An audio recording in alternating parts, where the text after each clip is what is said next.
Hi guys, and welcome to another episode of Kabir Considers. In this video, we're going to react to what happened to the USS Arizona. So this is a Pearl Harbor story, and Pearl Harbor, if not for Pearl Harbor, America probably wouldn't have got involved in World War II, right? And it would have most likely gone a completely different way. So, this was a pivotal moment in that conflict. So I love watching these kinds of videos. It's been a while since I've done a history video like this, and it just, it was just such a different time. Imagine that you're getting shipped off to fight in a war. You probably won't make it back. Imagine saying, those goodbyes to your family. Obviously, those conversations are filled with hope. You're like, I'm gonna come home. You're trying to reassure them, but just the mindset of the soldier back then, just different. The USS Arizona. This was the famous battleship that was sunk at Pearl Harbor at the beginning of World War II. Today, it's a memorial in Hawaii that you can go see up close. In this video, We'll learn about the ship and what's on the inside, and then we'll talk about the surprise attack and what happened to the Arizona. Let's go.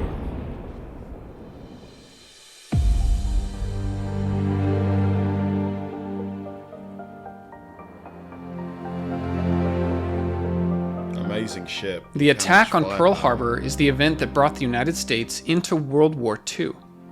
World War I started in 1914, and World War II happened about 20 years later, and it lasted for 6 years. The United States did not enter the war until the end of 1941. Here is the United States, and back then there was growing tensions with the country of Japan. And in response, the United States Navy started putting more ships at Pearl Harbor in Hawaii. Do you think, had Pearl Harbor not been attacked, do you think the US would have got involved? Because they were kind of involved, I guess, but they were mostly keeping out of it. Do you think eventually they would have gotten involved full scale? So here's Hawaii, and it's made up of several smaller islands. This island is called Oahu, and it has the capital city of Honolulu. Right next to it is Pearl Harbor. It is a major naval base for the United States Navy. In late 1941, there were quite a few ships positioned at Pearl Harbor as a protective measure. This is Ford Island, and right next to it was called Battleship Row. Some of the strongest ships in the United States Navy were positioned here. Stationed there, okay.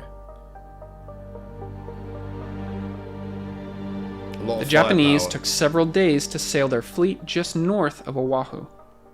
On the morning of December 7th, 1941, they launched over 300 planes for the surprise attack on Pearl Harbor. Over the next 2 hours, many of these battleships were either damaged or sunk. The most well-known is the USS Arizona. At the time, the Arizona had a crew of over 1,500 men. During the attack, most of them were killed. Oh man. If we now look at all of the deaths at Pearl Harbor, you can see that nearly half of them were from the Arizona. This is why the ship is remembered so well. Let's learn a little more about the ship. The Arizona was commissioned in the year 1916, right in the middle of World War I. It served as a training ship during the war, never actually seeing any of the combat. The Arizona was one of 2 ships that were built to the same specifications. They called these Pennsylvania-class battleships. The Arizona was built in Brooklyn, New York. Over the next 25 years, it would travel to many places around the world. It would even get a chance to carry the President of the United States. Wow, literally all over the world. Starting in 1929, the ship received a major modernization, which means the ship was upgraded. The older style cage masts were replaced with much stronger tripod masts. This had more space for the various platforms that were needed. The modernization also had many improvements to the ship's armor, weapons, and machinery underneath. At the front of the ship is the bow. The back of the ship is called the stern. The very bottom of the ship is called the keel. and then the 4 propellers to move the ship forward, and the rudder to steer the ship. The part that overhangs in the back of the ship, they would often call this the fantail. It's so impressive that they were able to design and construct a ship like this all the way back, in those days. Like, because assuming it was sunk in around like 1941 sort of thing, and it already had 25 years of active duty, that means it was built in like 1915 or something like that, unless my maths is wrong. That's how, because they didn't have computers or anything like that, or CAD. In the front, you'll see some chains. These connect to anchors on the side. The Arizona obviously was not an aircraft carrier, but it did have some planes. These would be launched on the ship's catapults. The planes were not meant for combat. They were sometimes called spotter planes. They would get up in the air and then radio back positions for the gunners to shoot at. Wow. When it was time to come back, they would make a water landing next to the ship. Then the airplane handling crane would carefully lift it back on board. Clever. On top of the ship is the foremast and the mainmast. They were often called tripod masts because they were held up by 3 legs. I see. On both masts, there were several rooms called the battery control stations. They were used to help direct the ship's guns. This is the searchlight platform, which would have been very helpful at night. A lot of these rooms in the front were used to control the ship. This is the conning tower, a heavily armored control room where you'll find the commanding officer. They can still see out in the front of the ship through tiny holes, but will hopefully be protected in a battle. The commanding officer, I'm guessing that's interchangeable for captain in this situation on this kind of boat. You'll notice we have several smaller boats on board, often used to carry men to and from the ship. These boats could be launched by one of the boat cranes on either side of the ship. Up at the very top here is the machine gun platform, with the smaller anti-aircraft machine guns. Down here, you'll find the larger anti-aircraft guns. And below that are the guns that are designed to hit targets in the water, such as enemy ships or torpedo boats. Man, so much Of course, firepower. the major weapons on board are the 4 triple turrets, making a total of 12 14-inch guns. They can swivel in just about any direction, and they can be tilted up to 30 degrees.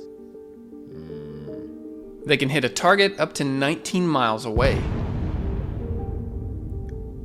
The turrets extend several decks below. It takes more than 80 men to operate a single one of these turrets. Wow, man. When the turret rotates, the inside rotates as well. It's placed inside of a barbette, which is the armored housing of the turret that does not move. These are the cylindrical bearings that allow the turret to rotate. Inside the turret, there are a few different levels. These are the projectiles, or shells, basically the massive bullets that will be fired out of the gun. Below each turret are the handling rooms. And then close by are the powder magazines, which stores the powder bags filled with gunpowder. These are needed to fire the massive guns. Moving these powder bags requires a lot of manual labor. They had to be carried to one of the powder hoists, which would then lift them all the way up to the top. Gosh, operating the weapons on board this ship must have been so laborious, and consider the fact that they're probably not eating that much, like when they're aboard. Just the physical condition that the people on board would have to be in would be tip-top. These projectile hoists are used to carry up the ammunition. Then at the top, there was a lot more work to do. The platform trays had to be pulled into position ready for loading. A mechanical rammer pushed the shells all the way up into the barrel of the gun. Then 4 powder bags are manually loaded into each gun, for a total of 12 bags. Each gun had a breech block. These were now rotated up to close the breech, or the opening in the back of the gun. On some battleships, the guns were angled separately. But on the Arizona, all 3 guns were elevated to the same angle. I see. Okay. There is a lot of men that must do their job correctly for this to Just for work. one, I can only yeah. imagine what this would have been like in the middle of a battle. The USS Arizona had a total of 8 decks. On the outside, we have the superstructure deck and the upper deck. And then 6 more decks on the inside. Most of the living areas are in the higher decks. On the main deck, you've got a lot of areas for the crew to sleep on hammocks. But in the morning, they would put away the hammocks, and that same space could be used for other activities like eating a meal. Right, I see. On the second deck, you've got more space for the crew, and then on the other side are the nicer accommodations. The officers' staterooms, the captain's cabin, and the admiral's cabin. I see, okay. On the third deck, you start to see a lot of machinery, storage spaces, repair shops. There's also more officers' staterooms at the very end. Forgive me if this is a silly question, but how was this ship powered? Because obviously they didn't have nuclear back in those days. Like, how was it powered? Was it diesel, I'm guessing? What was the power source? And how long could it stay at sea? The bottom 3 decks are for most of the ship's machinery and equipment. On the first platform, you'll find the handling rooms right below the turrets. And the powder magazines right next to it. We saw this earlier in the video. The second platform had plenty of storage rooms. And the hold is the bottom deck. It has the engines for the ship. If you're familiar with the Titanic, you'll notice some similarities here between the 2 ships. They were built around the same time, so the technology was similar. The Arizona had 6 boilers, used to burn oil and create steam. Some of that steam is used to create electricity for the ship, but the rest of it travels through pipes to power the back to the turrets, ship's turbine engines. These turn the propeller shafts out the back, which moves the ship forward. Now, the Titanic used coal to power the ship. Coal? It was stored in these bunkers on the bottom of the ship. That must take The so Arizona, much space. however, used oil, and it actually kept the oil in several different places. There are tanks here and here, but a lot of the oil is stored next to the bulkheads towards the outside of the ship, making use of any extra space that they could. The attack on Pearl Harbor happened on December 7th, 1941. Japanese planes flew over top and dropped bombs onto Battleship Row. Could you imagine seeing all those enemy planes coming at you? Obviously, you want to stay calm, but you'd be you'd be scared. I'd be terrified. Who wouldn't be? This was one of the main targets of the attack. The USS Arizona received several of these bombs. One of them landed right by turret number 2, penetrating several decks, probably landing in one of the powder magazines. This created a massive explosion, which killed most of the men on board. Within minutes, the ship sank to the bottom of the harbor. In the weeks and months following the attack, many of these battleships were put back into service so that they could fight in World War II. But for other ships, the damage was catastrophic. On the USS Arizona, most of the victims were left in their final resting place right where they died. They cut off parts of the ship, and they were also able to salvage some of the guns and equipment on board. But the rest of the ship was left in the harbor right where it sank. Wow. And that's Today, there is a memorial constructed on top of the Arizona. It opened to the public in 1962. Millions of people still come to see this every year. You'll notice that the shape of the memorial droops down in the middle. This represents the initial defeat of the war, and then moving back up to the high point as victory was achieved. Clever. There are 7 windows on each side, and also 7 windows on top. This represents the date of the attack, December 7th, 1941. If you want to visit the memorial, you'll start over here at the Pearl Harbor National Memorial. There's plenty of things to keep you busy, lots of museum exhibits to walk through. There's a World War II submarine that you can actually go inside, and then you can take a bus across a bridge over to Ford Island, And then explore Battleship Missouri. The Japanese surrendered on the deck of this battleship in Tokyo Bay. This officially ended World War II. The Arizona Memorial is right next to the battleship. To get to the memorial, you have to take the ferry boat across the waters. The ferry boat leaves from here. There's room for up to 145 people, and it takes just a few minutes to get there. Good capacity. White buoys mark the position of the stern and bow of the Arizona. You'll get off the boat here, climb up the ramp, and enter the memorial. To many people, this is considered sacred ground. There are 3 parts to the memorial: the entry room, the assembly room, and the shrine. The entry room can serve as a gathering place for ceremonies, but for the most part, you'll move through to the assembly room. It's insane, you know, over 1,000 people, you know, lost their lives in that very place. Being at that memorial must be quite a unique feeling. You can learn more about the Arizona on these center displays, and then look off either side to see down onto the ship. There's a large hole in the middle of the floor so that visitors can look down directly onto the deck of the ship.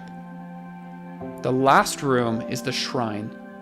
It has a large marble wall showing the names of all those that were killed on the Arizona. It's a long list.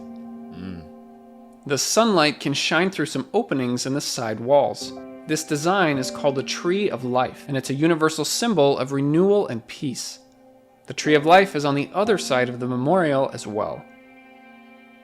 There's only a few parts of the Arizona that still stick above the water.